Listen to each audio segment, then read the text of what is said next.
94,000 మళ్ళా 92,000, 91,000. మంగళగిరి లాంటి కాన్స్టిట్యున్సీలు 91,000 మెజారిటీ. ఏ విధంగా అభివర్ణించాలో నాకైతే అర్థం కాదనమాట. అంత ఇదెళ్లిపోయినాయి. ఇవన్నీ చూసిన తర్వాత ప్రజలు ఇచ్చిన తీర్పు మీరు చూస్తే అహంకారం, నియంతృత్వం, విచ్చలవిడితనం, ఏదంటే అది చేస్తాననుకుంటే ప్రజలు క్షమించే పరిస్థితులు లేరు. అదే ఈరోజు నిరూపించే పరిస్థితికి వచ్చారు. ఒక మాటలో చెప్పాలంటే ఈసారి వీళ్ళు చేసింది గుణపాఠం పాలకులకు కాదు, అవినీతి అహంకారంతో ముందుకు పోయే ఎలాంటి ధ్వంసకారులకైనా ఇదే జరుగుతుందని నిరూపించారు ప్రజలు. దానికి మనస్ఫూర్తిగా అభినందిస్తున్నా. అదే సమయంలో 5 సంవత్సరాలు మా కార్యకర్తల పడిన ఇబ్బందులు, చాలా మంది స్లీప్లెస్ నైట్స్, కంటి నిండా నిద్రపోని పరిస్థితి. అక్కడి నుంచి నేను చూస్తే చాలా కడాన మనిషిని హింస పెడుతూ, నువ్వు ప్రాణంతో బతకాలంటే జై జగన్ అనమంటే జై తెలుగుదేశం, జై చంద్రబాబుని ప్రాణాలు వదిలిన సందర్భం చంద్రయ్య. ఇది తలుచుకుంటే ఆ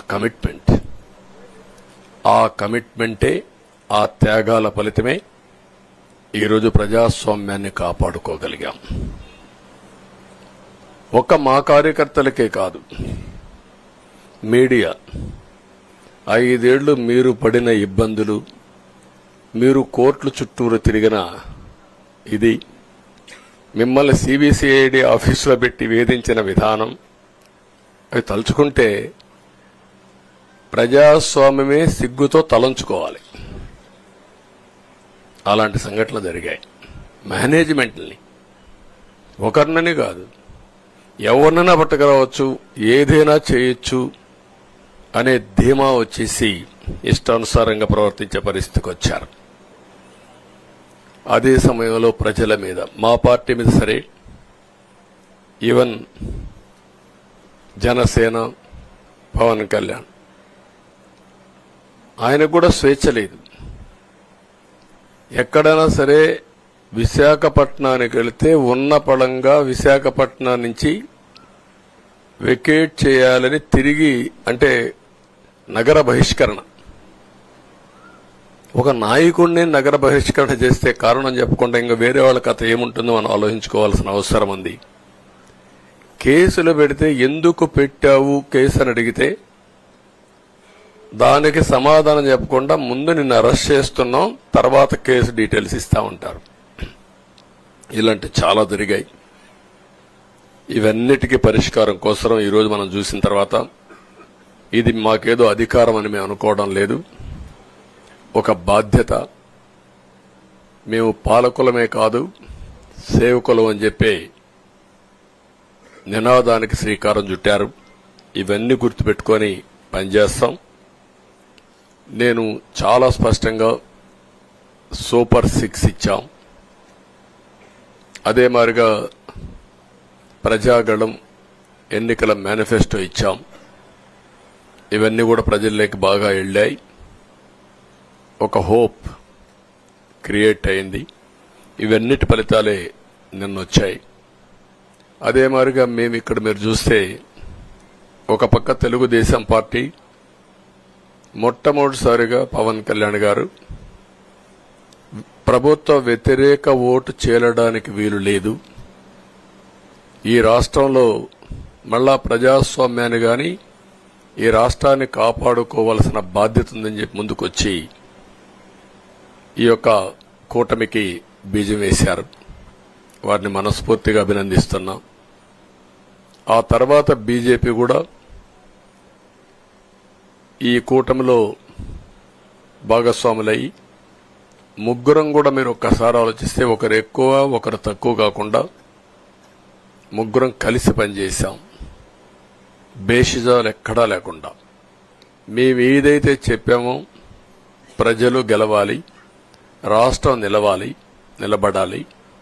దీనికోసం పై స్థాయి నుంచి ఢిల్లీ నుంచి వచ్చినటువంటి బీజేపీ నాయకులు గాని, ప్రధానమంత్రి అమిత్ షా గారు గాని, ఇక్కడుండే పవన్ కళ్యాణ్ గాని, తెలుగుదేశం పార్టీ కేంద్ర నాయకత్వం నుంచి కింది వరకు అందరం కూడా ఒక ట్రూ స్పిరిట్ తో పనిచేశాం. 175 అసెంబ్లీలు, 25 అసెంబ్లీలు అన్ని పార్టీలకు సంబంధించిన సీట్లుగా ఎన్డీఏలో భాగస్వాములుగా ఒక బాధ్యతతో ముందుకు పోయాం. అందుకే ఈ అనూహ్యమైనటువంటి విజయాన్ని సాధించగలిగాం. ఇక్కడి నుంచి బాధ్యత ఉంటుంది. ఆ బాధ్యతని ఏ విధంగా చేయాలనో అవన్నిటి కూడా ప్రణాళికలు తయారు చేసుకుంటాం. అంటే ఈ 5 సంవత్సరాలు జరిగిన విధ్వంసం మీరు ఒకసారి చూసిన తర్వాత ఇది ఒక 30 సంవత్సరాలకు ఎంత డ్యామేజ్ చేయాలనో అంత డ్యామేజ్ జరిగింది. వ్యవస్థలు విధ్వంసమయ్యాయి. మొత్తం ఎకానమీ కుప్పగూలిపోయింది. అప్పులైతే ఎంత చేశారో ఇంకా లోతు పోతే తప్ప మనకు తెలియదు. ఎక్కడెక్కడ చేశారో, ఏమేం చేశారో తెలియదు. ఇంకొక పక్క ఎక్కడికక్కడ సహజ సంపద, ఒక శాండ్ కావచ్చు, మినరల్ వెల్త్ కావచ్చు, లేకపోతే ఏదంటే అది ఇంకా మాకు అడ్డే లేదు, ఏమైనా చేయగలుగుతాం, ఎవరైనా అడ్డొస్తే తొలగించుకుంటా పోతామనే ధీమాతో ముందుకు పోయారు. కొంతమంది భయపడి రాలేకపోయారు, ఎదిరించలేకపోయారు. నా కళ్ల ముందర ఒక రైతు చూస్తే ఆ పొలం పక్క నుండి ఇసుక తీసేస్తే అక్కడ భూగర్భ జలాలు ఉండవు. వ్యవసాయానికి నీళ్లు కూడా కొరత వస్తుంది. పక్క నుండే పొలాల్లో కూడా నీళ్లు ఉండవు. కానీ మాట్లాడే సాహసం చేయలేకపోయాడు. ఆయన కళ్ల ముందర ఆయన పొలంలో మట్టి తీసుకుపోతా ఉంటే ఎదిరించలేని నిస్సహాయ స్థితికి వచ్చాడు. మా వాళ్లు పోతే హౌస్ అరెస్టులు చేశారు. ఇవన్నీ చెప్పుకుంటూ పోతే ఒకటి కాదు, చాలా జరిగాయి. అవన్నీ కూడా ఏ విధంగా చేయాలనో చేస్తున్నాయి. మళ్లీ వ్యవస్థలన్నీ కూడా పునరుద్ధరించాల్సిన బాధ్యత ఉంది. అదే మరిగా మాకు ఒక 4-5 రోజులు ఇవన్నీ చూసిన తర్వాత, డెప్త్కి పోయిన తర్వాత, మీరు పేపర్లో రాసినట్టు గాని మేము మాట్లాడినట్టు గాని ఒక లెవెల్లో ఆగిపోయినాయని నా ఉద్దేశం.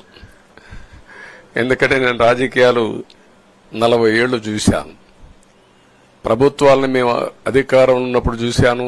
బాగు చేసి మళ్ళా అపోజిషన్కి వస్తానే వీళ్ళు నాశనం చేస్తే మళ్లీ నేను అధికారంలోకి వస్తానే దాన్ని బాగు చేయాలంటే ఎన్ని కష్టాలు ఉన్నాయో నేను చూశాను.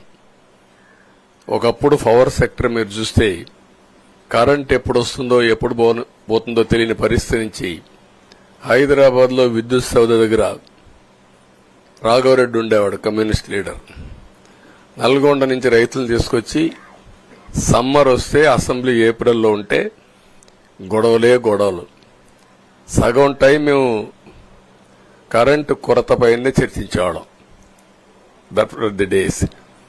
అలాంటిది నేను 1999 నుంచి పవర్ సెక్టర్ రిఫార్మ్స్ తీసుకొచ్చి 2004కి సర్ప్లస్ బాధ్యతతో క్వాలిటీ పవర్ ఇవ్వడం మొదలుపెట్టాం. 2014కు మళ్లీ 22 మిలియన్ యూనిట్లు ఆంధ్రప్రదేశ్లో కొరత కరెంటు. వ్యవస్థలన్నీ నిర్వీర్యం అయిపోయినాయి.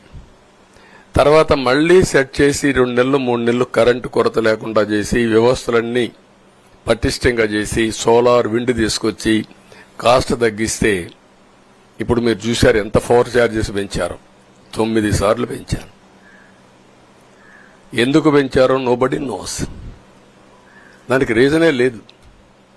ఇప్పుడు ఎక్కడుందో దాన్ని ఎత్తుక్కుంటే ఎంత లోతు పోయిందో కూడా తెలియదు. దాన్ని ఏ విధంగా రిపేర్ చేయాలి, ఎంత డబ్బులు తెచ్చారు, ఏ పేరుతో తెచ్చారు, అవన్నీ ఒక వ్యవస్థను కాదు, సంబంధం లేని వ్యవస్థతో డబ్బులు తీసుకొచ్చి సంబంధం లేని డిపార్ట్మెంట్కి ఇచ్చారు. ఇలాంటి చాలా ఉన్నాయి.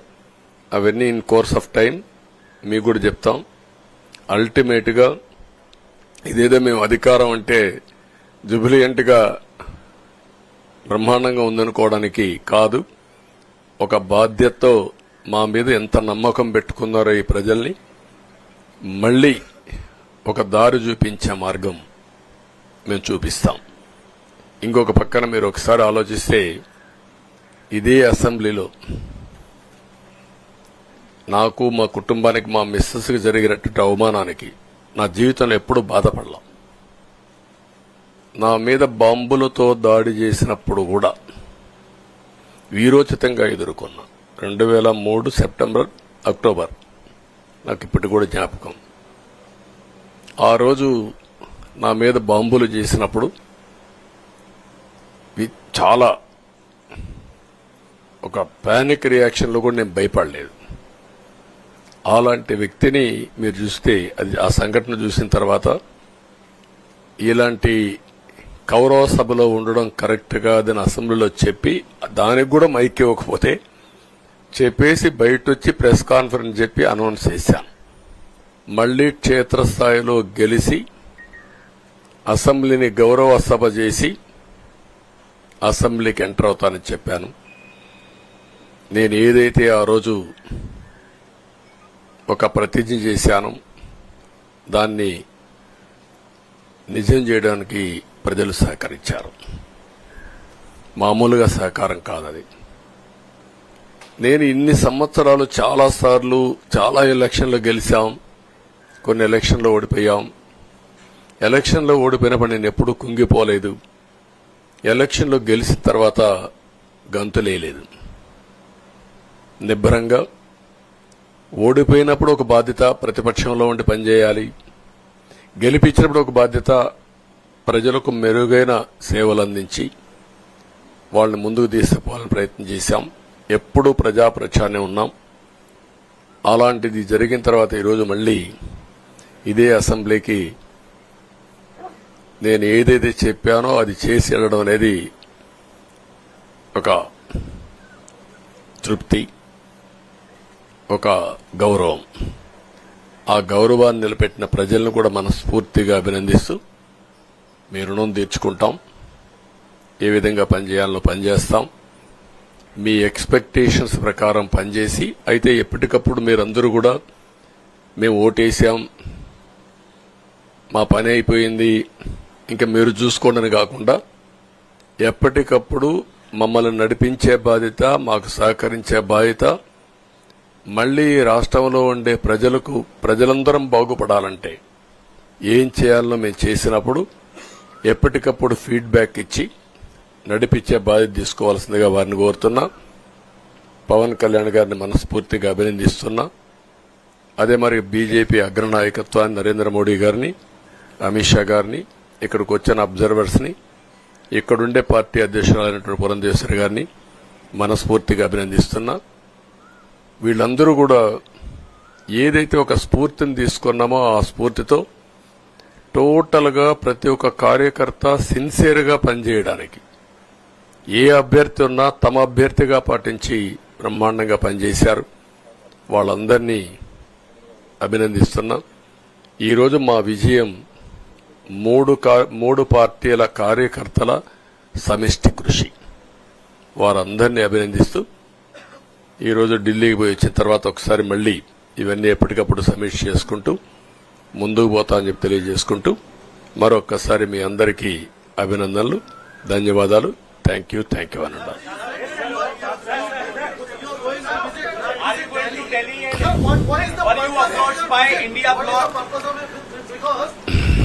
No, don't bother. No, hear me, I say. You are very loud. You want news always. I am also experienced. I have seen so many political changes in this country. We are in NDA. I am going for NDA meeting. In course of time, anything, we'll report to you. Thank you.